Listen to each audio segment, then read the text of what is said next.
Hablar de cannabis, conocida como marihuana, y de su regulación en México, sigue siendo un tema controvertido, un estigma, un asunto que se gesta de forma muy lenta, porque no es fácil llegar a consensos. Hay grupos y personas a favor que proclaman el consumo de la marihuana como parte de un derecho humano, así como la oportunidad de industrializar y comercializar la planta. Pero hay otros que se manifiestan en contra. Aseguran que al ser legal generará más adictos, mayor violencia y se incrementará el riesgo a la salud porque sería más fácil adquirirla y consumirla. Lo cierto es que el Congreso modificó la Ley General de Salud en 2017 para permitir el uso medicinal de la marihuana. En 2021 aprobó la aportación personal de hasta 28 gramos de la hierba y la expedición de permisos para autocultivo. Incluso se emitió el reglamento para la producción, investigación y uso medicinal de la cannabis y sus derivados farmacológicos. Y en ese mismo año, la Suprema Corte de Justicia declaró inconstitucional la prohibición de su consumo con fines lúdicos. Sin embargo, hay puntos por definir, entre ellos que no se ha modificado el Código Penal. Por tanto, los delitos como cultivo, transformación y posesión de marihuana siguen vigentes y todavía no es posible crear un mercado legal de la planta. Tampoco se puede hacer investigación científica para conocer su verdadero potencial y todos los usos que se le pueden dar en la medicina y la industria. Es un tema complejo en el que han participado políticos, activistas, médicos, terapeutas, empresarios, industriales y productores, entre otros especialistas. En este programa vamos a escuchar las voces de académicos, investigadores y científicos mexicanos que nos hablan desde su perspectiva sobre la posible regulación de la marihuana.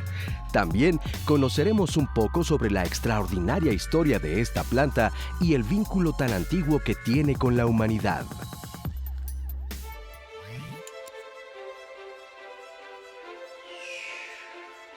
El cannabis es originario de Asia. Es una planta que se usó desde hace 12,000 años, son los registros más antiguos en China, y tenía múltiples usos, que eso es algo que hay que destacar. El cannabis no solamente es la sustancia, hay muchas cosas. Es una planta con muchas utilidades. Es una de las plantas probablemente con la mayor registro, ¿no?, histórico que existe. Y, digámoslo así, el uso que prevaleció, que fue el más importante durante mucho tiempo y donde se puede ver, de hecho, los registros más antiguos de objetos hechos con cannabis es a partir de las fibras de cannabis, sobre todo redes de pesca. Pero Europa llega principalmente como material para hacer ropa, para hacer papel, para hacer lona y lo más importante, para hacer velas de barco, cabos, riatas, que se llamaba el cáñamo. Entonces se cultiva fundamentalmente con esa razón.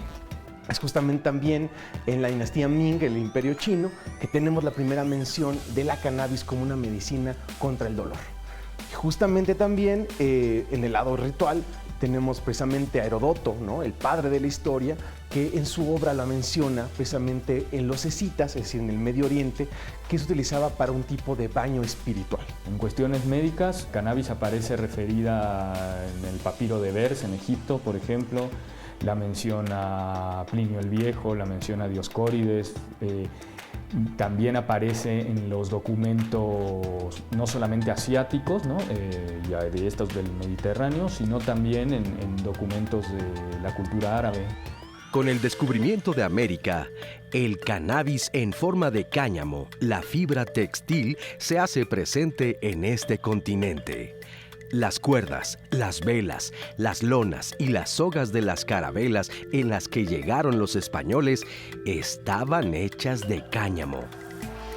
Hay un conquistador que llega en el segundo viaje con Pánfilo de Narváez, que se llamaba Pedro Cuadrado, y es el primero que se dedica a cultivar el cannabis, precisamente con la intención de desarrollar todo lo que se necesita para la navegación.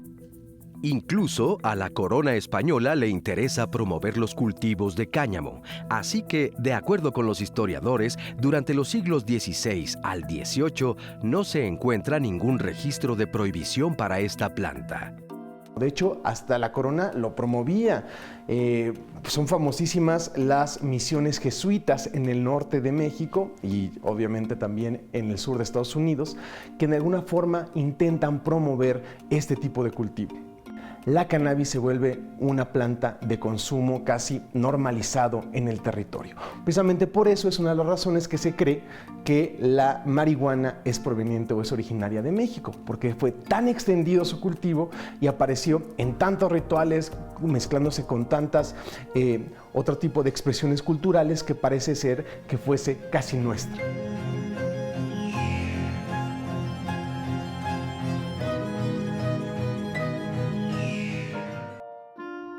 En 1871 se publica el primer Código Penal Federal en el que se establecen por primera vez en México los delitos contra la salud pública y la regulación de sustancias nocivas para la salud, aunque no se especifica de qué sustancias se trata. Es hasta 1882, estando como gobernador de Oaxaca, Porfirio Díaz, que se prohíbe explícitamente en el Código Penal de ese estado la venta de marihuana por considerarla una planta venenosa. Las personas que usaban el cannabis eran personas de muy baja clase, lo que le llamaban personas sin muchos recursos, la gente del ejército y en las cárceles. Entonces, por eso es que se le relacionaba el cannabis con delitos. No es que el cannabis provocara los delitos, sino que las poblaciones que usaban el cannabis eran poblaciones que estaban más susceptibles por todo el contexto sociocultural a delinquir. Después del triunfo de la Revolución Mexicana, es precisamente en 1920 cuando Carranza hace la convención para prohibir ciertas sustancias que degeneran la raza. Entendiendo eso, la marihuana cae en estas prohibiciones. Eso no quiere decir que se acabe el consumo, precisamente porque se fue a un mercado negro. Después de eso, tenemos en 1931 que se eleva de alguna forma con el primer reglamento de toxicomanía, se eleva a rango federal. Es decir, ahora es un delito federal consumir, producir, cultivar o traficar un cierto tipo de drogas, incluidas la marihuana. A partir de los años más o menos 1930, se establece un sistema de regulación de sustancias psicotrópicas. Esto hace de que se volviera una sustancia prohibida y por lo tanto estamos hablando que es el periodo en el cual empieza el conocimiento a avanzar en el campo de la ciencia y debido a que es una sustancia prohibida no se puede analizar muy bien las propiedades. Bajo este prohibicionismo, los consumidores eran extorsionados por la policía, mientras que los incipientes narcotraficantes elevaban el precio de la marihuana y otras drogas para comenzar a crear sus fortunas. Esto da un giro inédito, aunque momentáneo, debido a un personaje singular y visionario en la historia de México, el médico Leopoldo Salazar Viniegra. Inició sus estudios en la Universidad Nacional Autónoma de México, los concluyó en Madrid en la Universidad Complutense y se especializó en psiquiatría y neurología en Francia, en la Sorbona. Él acabaría con la creencia que se propagó a principios del siglo XX de que el consumo de marihuana podía generar locura o violencia. Hay una generación de médicos encabezada aquí por un célebre doctor mexicano que se llama Leopoldo Salazar Viniegra, que justamente trabajaba en el manicomio de la Castañeda, que también era hospital, y empieza a hacer una serie de experimentos respecto a qué tanto afecta o no afecta el uso de la marihuana. Se la da a pacientes psiquiátricos, se la da a colegas, se la llega obviamente a dar hasta el consumirla y demás, intentando ver si realmente, científicamente, la marihuana generaba violencia o generaba locura. A partir de sus investigaciones, el doctor Leopoldo Salazar Viniegra publica en 1936 El mito de la marihuana, donde desmitifica el uso de la planta al señalar que no existe relación directa entre el consumo del cannabis, la locura y la criminalidad. En 1939, el presidente Lázaro Cárdenas lo escucha y en 1940 se publica el Reglamento Federal de Toxicomanías, a través del cual, durante 5 meses, se logró legalizar el uso de esta droga en México. Él convence a Lázaro Cárdenas y le dice, las personas que usan drogas no son delincuentes, debemos de tratarlos como pacientes. Y entonces este enfoque que se adelanta casi un siglo a lo que está pasando ahora, pues queda ahí, ¿no? Entonces convence al general Lázaro Cárdenas, ellos empiezan a desarrollar una metodología, es decir, vamos a vender, para empezar, las drogas a la gente en boticas especiales. Por lo tanto, el gobierno hizo dispensarios a lo largo del país. El adicto llegaba y le suministraban la dosis adecuada, le daban tratamiento psicológico, le daban tratamiento médico. Los adictos no tenían que recurrir al mercado negro, no tenían que recurrir a estas personas. Ya sabemos, el crimen organizado que se basa en violencia, se basa obviamente en ganancias, no son, evidentemente, su mayor preocupación no es la salud de sus consumidores. Sin embargo, el Reglamento Federal de Toxicomanías no prosperó. La principal razón fue porque el gobierno de Estados Unidos no estaba de acuerdo con esta política de despenalización y presionó a México para que echara para atrás ese reglamento y dejara de tratar a los adictos como enfermos. En 1940, en plena Segunda Guerra Mundial, México obtenía medicinas de 2 partes, o de Estados Unidos o de Europa. Con la guerra se cerró todo el tráfico, todo el comercio de medicinas hacia México desde Europa. Y entonces lo que hace Estados Unidos, en específico la FBN, la Federal Bureau of Narcotics, el antecedente o el abuelito de la DEA en la actualidad, con Harry J. Anslinger a la cabeza, literalmente le dicen a México, si tú no quitas este reglamento, yo te hago un embargo, yo bloqueo todo el comercio que tengas y las compras de medicinas. Así que nuestro país cedió ante la presión y cambió su política contra las drogas. México empieza a cambiar el paradigma otra vez, definitivamente hasta nuestros días, a decir el asunto del consumo de la marihuana y de otro tipo de drogas no es un asunto de salubridad, es un asunto de la policía, es un asunto judicial.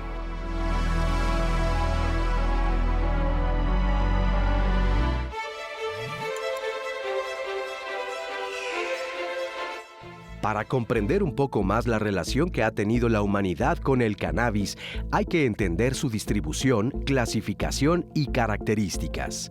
Un grupo de científicos liderado por el doctor Luca Fumagalli de la Universidad de Lausanne en Suiza realizó un estudio genómico detallado de la marihuana y llegó a la conclusión de que hace 12.000 años ya se cultivaba en Asia Oriental. Esto explica su dispersión en varias regiones del planeta y la cantidad de variedades que existen de esta planta. Y esto es lo que hizo que se describieran al menos con uso intensivo por parte de los seres humanos 3 especies. Cannabis sativa, que es más bien la cannabis europea, cannabis índica, que es la del centro de Asia y una parte del norte de África, y Cannabis ruderalis, que está más ubicada hacia el sudeste asiático. Pero lo más común es hablar de una sola especie, Cannabis sativa, una planta con muchas variedades que destacan por sus distintas tonalidades y formas.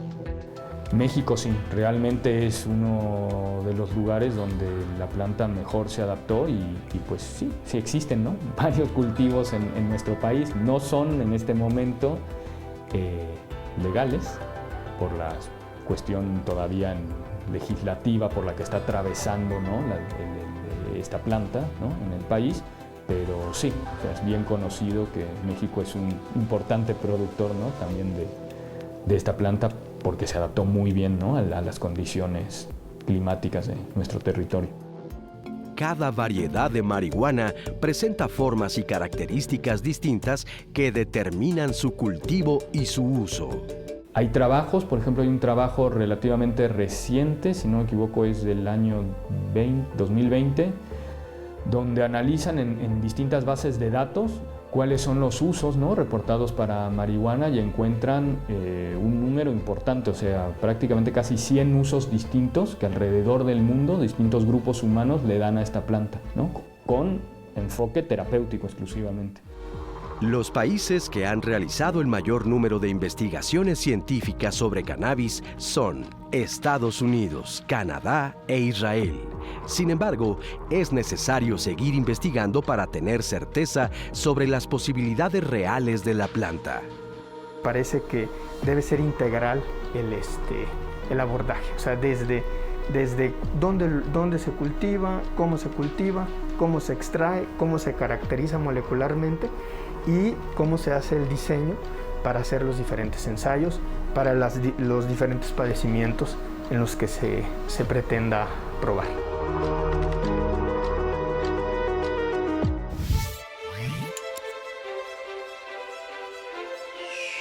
Mucha de la información científica del cannabis que se tiene hasta ahora es limitada y hasta contradictoria. Incluso los investigadores difieren sobre cuántos compuestos tiene. El cannabis es una planta natural que tiene una gran cantidad de compuestos. Se han detectado más de 100 diferentes compuestos dentro del cannabis y depende mucho de la variedad de planta, de cómo fue crecida, de cómo se reproduce, en qué condiciones se reproduce, es la cantidad de diferentes componentes que va a tener. La marihuana tiene un montón de compuestos, ¿no? Tiene entre 400, 500, hay quienes dicen que está más. El más conocido es el delta 9 tetrahidrocannabinol, que es el al cual se le adjudican todos estos efectos de placer, ¿no? Toda esta sensación de placer que genera. Lo que sí es un hecho es que contiene dos activos principales, el tetrahidrocannabinol, mejor conocido como THC, la sustancia que proporciona el efecto estimulante, y el cannabidiol, o CBD, el componente que se usa de forma medicinal. La planta de cannabis tiene 120 fitocannabinoides diferentes. El único que te pone moto es el THC. Punto. Los demás no tienen efectos psicotrópicos en nuestro cerebro y sin embargo tienen una serie de propiedades terapéuticas mágicas. Estas mismas propiedades mágicas de estos fármacos datan desde hace unos 7.000 a 8.000 años antes de Cristo. Se está reportada en la literatura científica beneficios para tratamientos que van desde problemas neurológicos hasta cáncer, y algunas afecciones, como por ejemplo enfermedades crónico-degenerativas, como diabetes, control de la hipertensión. También se ha señalado el uso del cannabidiol en afecciones como náuseas, vómitos, dolor, ansiedad, enfermedades como Parkinson, esquizofrenia, esclerosis múltiple, artritis y en un solo tipo de epilepsia. Pero también se pueden encontrar métodos caseros para crear extractos y aceites de marihuana, poco fiables en cuanto a pureza y concentración, porque cada planta contiene cantidades diferentes de activos. Todo lo que conocemos ahorita acerca de la cannabis, mucho de esto es cuestión popular, ¿sí? O sea, no hay estudios muy profundos acerca de las actividades. ¿Por qué? Porque es ilícito hacer los estudios de una sustancia que está prohibida. Cuando alguien consume la planta completa, ¿verdad?, tratando de que tenga un efecto terapéutico, es muy difícil saber, es muy complicado saber cuál de todos los 500 compuestos que tenía o 400 fue el que tuvo el efecto, ¿no? Porque hay un montón, te digo, ¿no? Eso por un lado. Y por otro lado, saber cuál de todos es la planta correcta, ¿no? Esto significa que no todas las variedades de marihuana tienen un uso medicinal. En los países donde es legal su uso, se manipulan las variedades, se hacen cruzas para obtener una mayor cantidad de THC, el compuesto que provoca el efecto estimulante. Aunque en México el Congreso ya aprobó el uso medicinal del cannabis y se emitió el reglamento de la Ley General de Salud en materia de control sanitario para la producción, investigación y uso medicinal de la cannabis, cannabis y sus derivados farmacológicos, todavía se discute despenalizar la producción, transformación y posesión de la marihuana. Para empezar, si yo quisiera trabajar con cannabidiol, cannabinocromo, con cualquier otro derivado de la planta de cannabis, a mí me meten al bote porque para empezar no tengo permiso. Pero no nada más eso, nuestro sistema está tan retroceso que no hay manera de importarlo, aunque tuvieras, no hay permisos, o sea, no está legislado. La realidad es que no podemos usar ningún derivado de la planta para hacer investigación. Antes podíamos comprar sin ninguna preocupación algún principio activo que se pegue a los mismos receptores a los cuales se pega el THC para hacer su efecto en el cerebro, ¿verdad? Que son sustancias químicas creadas por la industria farmacéutica sin ningún problema, ¿no? Ahora ya tenemos que pedir permiso, ¿no? Ahora la COFEPRIS ya no nos permite comprar algunas sustancias.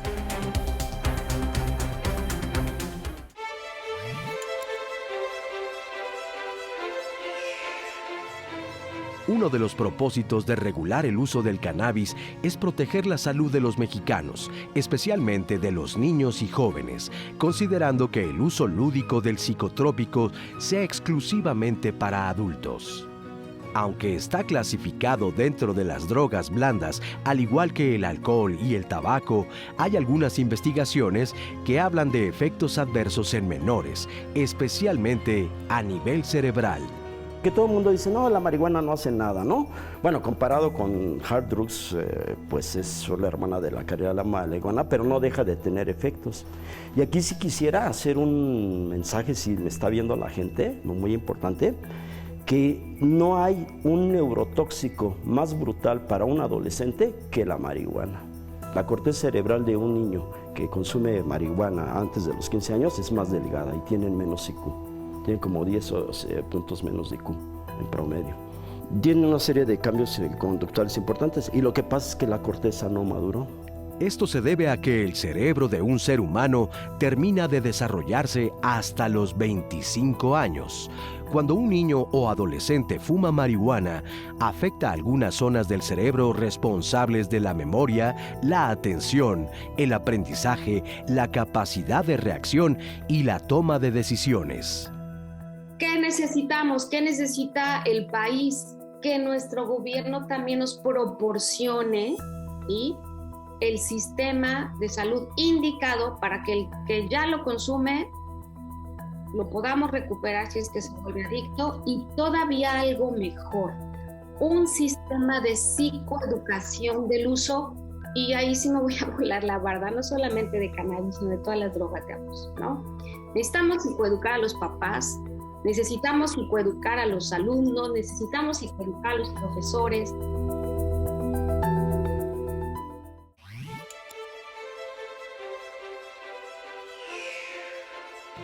Las investigaciones científicas pueden ser el parteaguas para el impulso del cannabis a nivel medicinal y empresarial. Es la ciencia la que nos permitirá actuar con seguridad en la innovación y desarrollo de nuevos productos y tratamientos con base en la planta y sus derivados, así como en la producción de semillas y en la tecnología para el cultivo de plantas con la calidad deseada.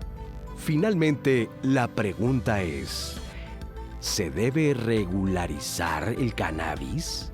Totalmente. Después de más de 100 años de prohibicionismo, lo que hemos hecho es tener más adictos, más criminales, crimen organizado, más corrupción y evidentemente más muertes.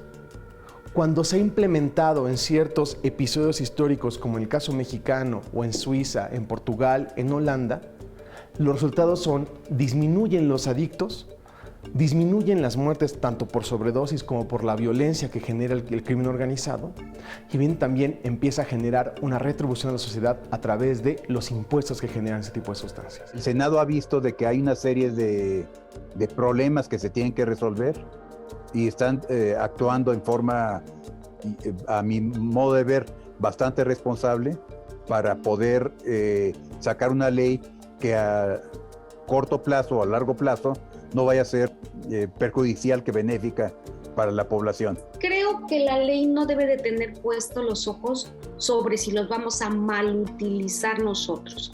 Sí se debe de regular, no estoy diciendo que no, sí se debe de regular en la medida que nos permitan a nosotros hacer investigación con los principios activos.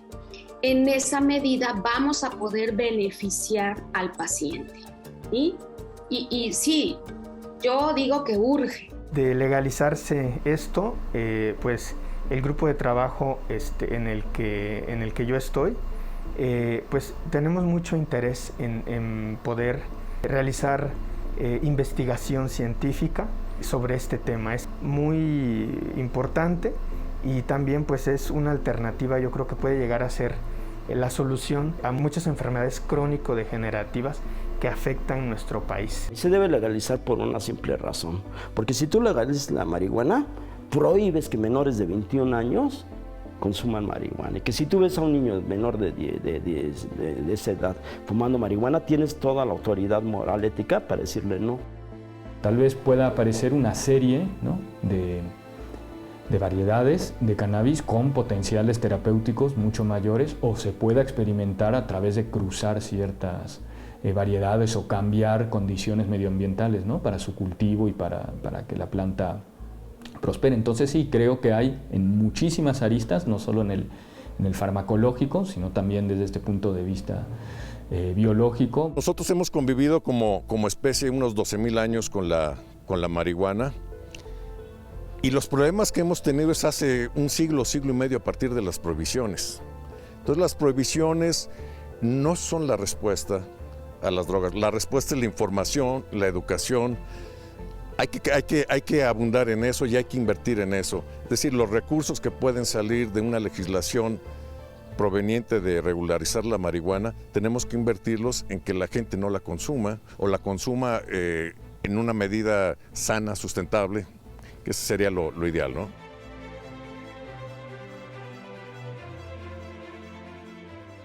En muchos sectores de la población, las expectativas para la regulación del cannabis son muy altas. Ahora, si así lo deciden, los diputados y senadores tienen la responsabilidad de crear una ley que dé certeza a consumidores y no consumidores, a médicos, científicos, investigadores, agricultores, artesanos, industriales y empresarios, y que sin duda sirva como parte de una estrategia de seguridad frente a la delincuencia. Si lo logran, México sería el tercer país en legalizar la marihuana en América, después de Canadá y Uruguay.